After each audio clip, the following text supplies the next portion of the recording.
Hi, I'm Dustin Abbott, and I'm here today to give you a first look at the new Canon 70-200mm f4L IS USM Mark II. Now, let me just, before I jump any further in this, just give you a quick set the record straight moment. There's been a lot of dialogue on a number of my reviews this year from both Canon and Sony shooters, and some Sony shooters crowing that I have abandoned Canon and gone to Sony, and then Canon shooters complaining that it seems like all I'm reviewing is Sony stuff and they came here for Canon. So a couple of things. First of all, I have not left Canon, but I have a kit now that is made up of a Canon 5D Mark IV, a Canon 80D primary bodies, and then I also have a Sony kit of a Sony a7R Mark III and a Sony a6500 APS-C body. I have added Sony for a couple of reasons. Number one, I had a lot of requests to do Sony reviews. Number two, because I needed the kind of bodies for video work, like this channel, for example. I'm filming on the a7R III at the moment, that that would allow me to do what I want to do without having to do all of the transcoding work and dealing with storage issues that I had with what was coming off of my 5D Mark IV. Not to mention the fact that Sony is very innovative, and their current series of bodies is the first ones that I had looked at where I really felt like I could deal with them on a daily basis, and I am enjoying using them. And so, but when it comes to the review side of things, just note there are two reasons why there's been a lot more Sony reviews than Canon reviews. The first reason is not necessarily my fault, it's more Canon's fault, in that over this last 7-month period, there have been a massive amount of releases for Sony, be it both lenses and bodies. And of course, there have been very little releases for Canon products during that time. And so, part of it is that reason. The other reason is, please understand that I'm trying to do catch up on Sony. And if I'm going to speak with any kind of authority and to have any kind of frame of reference for benchmarking new lenses that come to market, I need to build some familiarity with kind of the benchmark of what Sony lens and Sony lens on Sony camera performance is. And so part of it is, yes, it's on me that I'm trying to do some catch up, but be assured that as we move ahead, I plan to cover the significant releases for both systems. Anyway, all of that aside, looking at these 70-200, of course, these are Canon's most recent announcements and thus releases, and they are updating both the f4 and the f2.8 versions of this focal length. Now, there's been a fair amount of controversy, particularly surrounding the f2.8 version, which is now on its Mark III. And a lot of people are complaining because essentially it appears to be the same optical formula with some updated coatings, a new shade of paint, and in their minds, very little else. Now, last year I reviewed and was very underwhelmed by the Canon 24-105 f4L IS Mark II. And I suspect that there's going to be a lot of reviews that are critical of these new 70-200 lenses, perhaps less this one and more so the f2.8, based on the fact that there isn't any kind of significant optical improvement.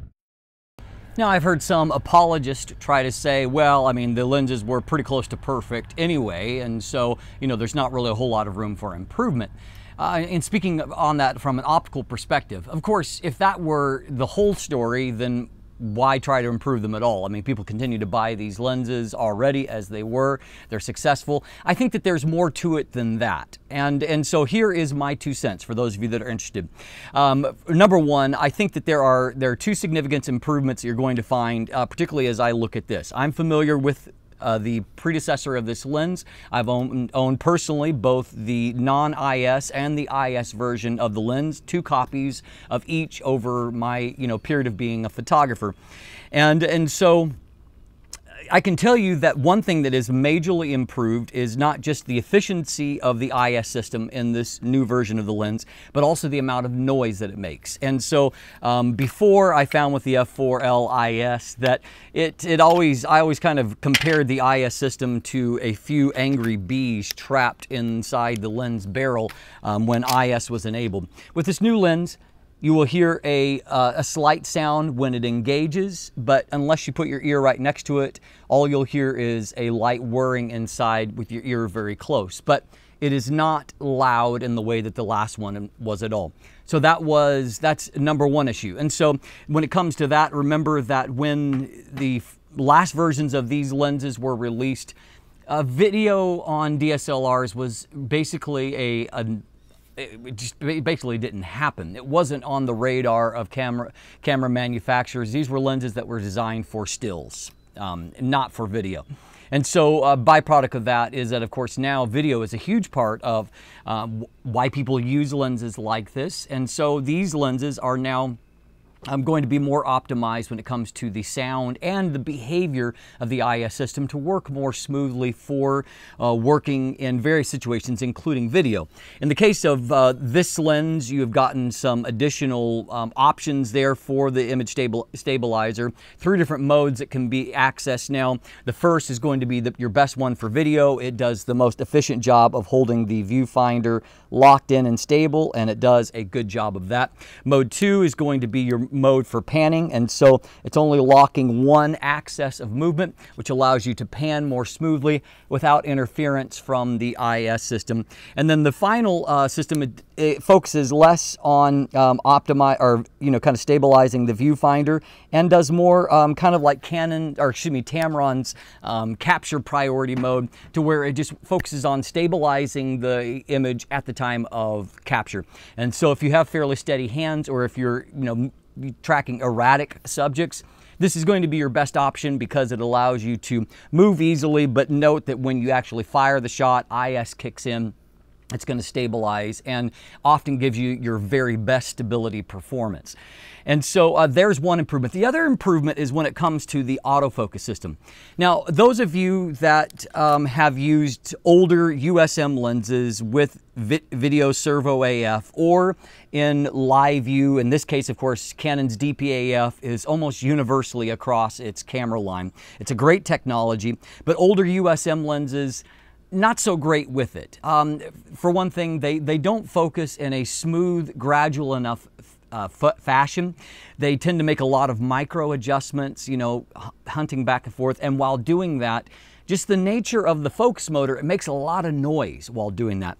And so another aspect of what's going on here is that this lens is vastly improved for video AF. It's been smoothed out. It's been refined to where the AF makes virtually no noise. It racks focus very smoothly in video mode.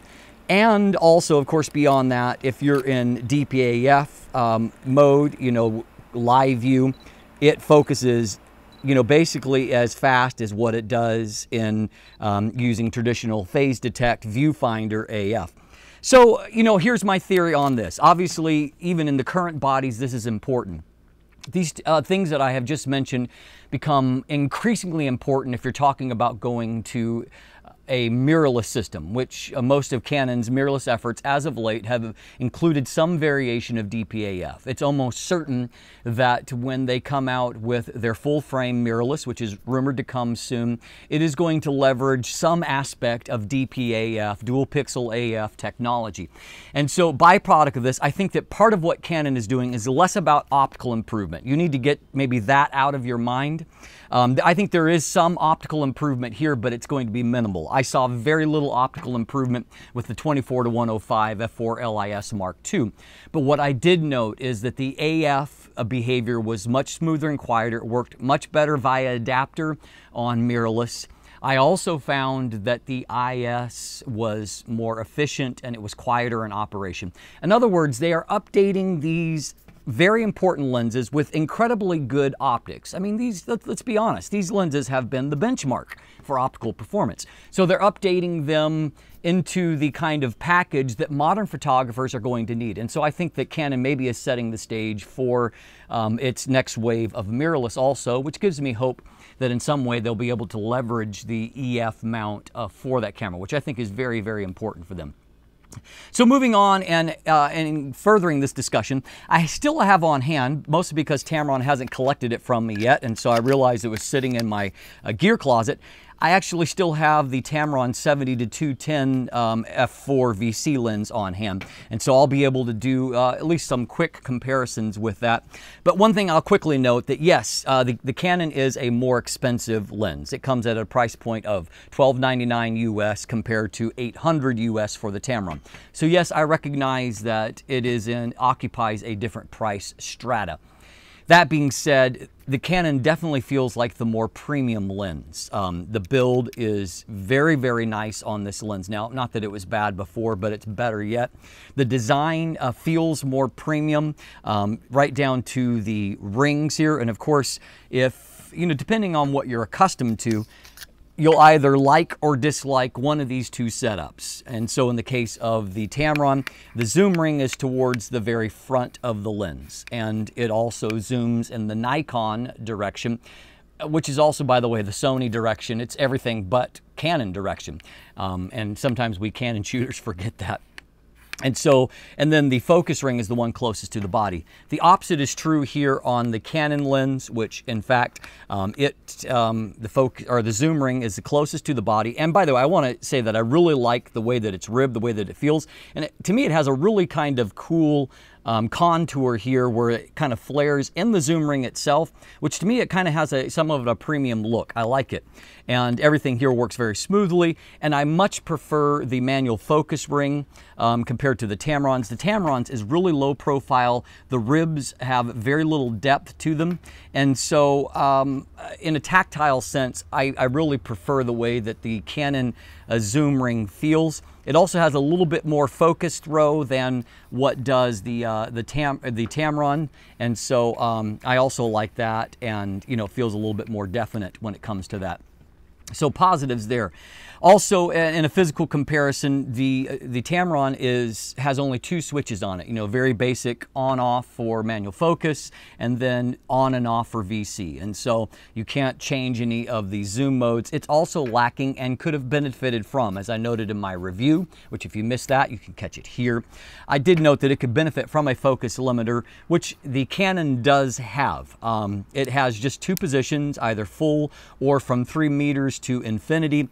But your advantage there is that if, for example, you're shooting, wildlife or action to where you don't need that close distance to you, it's going to help you to get even faster autofocus performance. And the other thing too is that, should you inadvertently miss focus, you're going to not get any kind of focus racking, where it goes through that full range of focus. Because this lens does have, and one of the significant improvements over the last generation lens is that it can focus down closer. And so now you can focus down to about a meter roughly, and so 3.28 feet. And so the nice thing there is that you have a greater maximum magnification. The reproduction ratio is 1 to 3.7, or a 0.27 times magnification. And so that compares very favorably to the previous generation. Now, Tamron does still steal a march on that. It has the class-leading performance in that it can focus down a bit closer, 5 centimeters closer. And of course, it's got an extra 10 millimeters of focal length. Byproduct of that is it has the 0.32 times magnification. That being said, this is obviously an incredibly useful figure, and I love lenses with great magnification figures because I find that it just extends the usefulness of the lens in the way that I personally use them. You've also been updated here to a more thorough and robust weather sealing, and so not only is the build of it premium, you've now got better internal sealings, you've got the flooring coatings on the external elements, and so all of that, of course, points to a more premium lens. Now, the tripod collar continues to be a separate item, an accessory that you have to purchase separately. And here still, I do prefer, same is true for Tamron, but the Tamron's tripod foot is Arca Swiss compatible, which if you're not familiar with what that means, it just means that it's grooved and ribbed along the bottom in such a way to where it can go right onto most tripods and be clamped down without the need for adding on a quick release plate. And so it's just one of those very useful little things that makes a difference in crucial moments. And so I have been praising Tamron for making all of their tripod feet Arca Swiss compatible, and I have no clue why Canon persists in not doing that. So that's a thumbs down on that aspect. Our front filter thread has grown from 67 millimeters to 72 millimeters. Now, I don't view that as a net negative. I mean, the lens, in fact, is still nice and compact. It's a hair longer. I mean, we're talking around a millimeter longer than what the Tamron is. However, it actually weighs less. And so the Canon weighs in at 1.72 pounds. That's 780 grams. The Tamron weighs in at 859 grams, or 1.89 pounds. And of course, if you want to get ridiculous, you can move on to the Nikkor lens. Their 80-200 is heavier yet, and it comes in at close to 3 pounds, 2.86 pounds, or 1.3 kilos, which is kind of ridiculous for a lens whose purpose is to be the light alternative to the big f2.8 zooms. Anyway, not judging. The lens itself is right under 7 inches long, 6.93 inches. The Tamron is 6.9 inches, and so that's a difference of 176 millimeters versus 175.3 millimeters. In other words, so negligible as to be not relevant. One thing I will highlight here, let me just say before I do that, my hope is, I haven't tested it yet, but my hope is that the slight increase of the front element diameter will mean a little bit better light transmission, always a useful thing, and so I will be testing that. One thing I do want to note about the lens hood. Now, lens hood here on the Canon, the pro here is it's got a lightly flocked finish on it. I prefer that to a smooth finish like what the Tamron has, not because I like the look better, I don't, but because on a practical level, these flocked finishes, they hold up much better to both fingerprints and also, you know, the scratches and bag marks that are an inevitability over the course of actually using the lens. These lenses, these particular lenses, my experience is that you can use them and use them well for years. And if you decide to sell them on the used market, number one, they've held their value very well. Number two, there's a good chance that they will look fairly close to the way that they did when you purchased them. And so Canon does a great job with its finish on its lenses. So couple of differences here. One pro for you know, Canon perhaps, one pro for Tamron.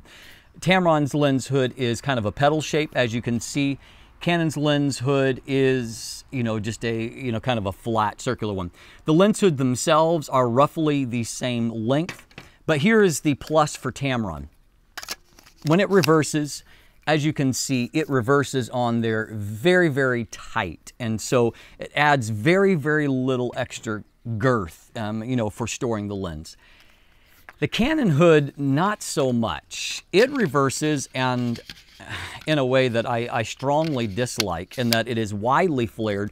If you can see here, there's tons of space. I can put my whole pinky inside the space between the lens barrel. For that matter, I can put my index finger in the distance on just one side between the barrel and the lens hood. What that means is that when you go to store this lens, it's going to take up all of that extra width. I mean, probably adding on, I'm going to estimate over an inch, you know, side to side, probably about 1.25 inches across, you know, close to 3 centimeters. That's, to me, that's unnecessary. Another thing too that will either be a pro or a con depending on your point of view is that it does employ, as all new Canon lenses do, a lock mechanism.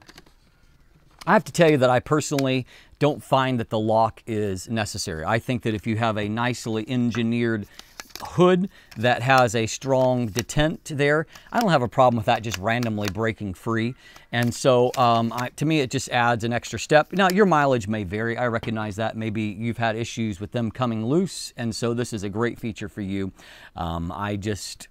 I'm not necessarily as crazy about it. The optical formula here is 20 elements and 15 groups, fairly similar to that of the Tamron, which 20 elements and 14 groups. The Nikkor lens is a little less complex, 16 elements and 11 groups. Canon has also, gone to the more modernized 9 rounded aperture blades as compared to the 8 aperture blades that it had before. This gives you just a little bit smoother bokeh circular shapes, geometric shapes as the lens is stopped down. And so that will be a plus when it comes to that. Coatings have been improved, and there are some optical tweaks to this lens that I'm going to get into, but don't expect that to be the major improvement here.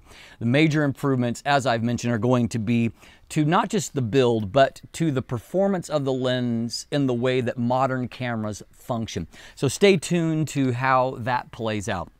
In the meantime, of course, you can look in the description down below and you can see some of the images that I've already been taking with this lens. I've got an image gallery going and you can follow the link to take a look at that. There are some buying links if you'd like to purchase one for yourself. And of course, there you can follow me on social media. You can become a patron. And if you haven't already, please click that subscribe button. Thanks for watching. Have a great day.